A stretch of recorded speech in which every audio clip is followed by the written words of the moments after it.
ও যদি মসজিদের মেম্বারে দাঁড়িয়ে নবী বংশের আওলাদদের বিরুদ্ধে কথা বলতে পারে, তাহলে ওই মসজিদের মেম্বারে দাঁড়িয়ে যখন ইসলামের বিরুদ্ধে কেউ কথা বলে ওর মুখে কথা পাওয়া যায় না কেন? তখন বুঝে নিয়ে দরকার যে আমার ইসলামকে মেটাবার জন্য সেজে আছে।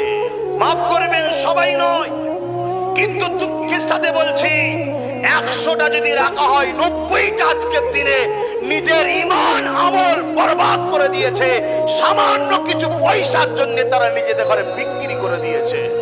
তাদের মধ্যে কিছু পীর সাহেবও আছে, তাদের মধ্যে কিছু পীরজাদা আছে, তাদের মধ্যে কিছু মুফতি মৌলানা আছে, তাদের মধ্যে কিছু আলেম আছে। চিনবেন কি করে? চিনার খুব সহজ রাস্তা, চিনার খুব সহজ রাস্তা। কোন বেঈমানের জন্য তাদের দিল কাঁদে, মদিনাওয়ালার জন্য তাদের দিল কাঁদে।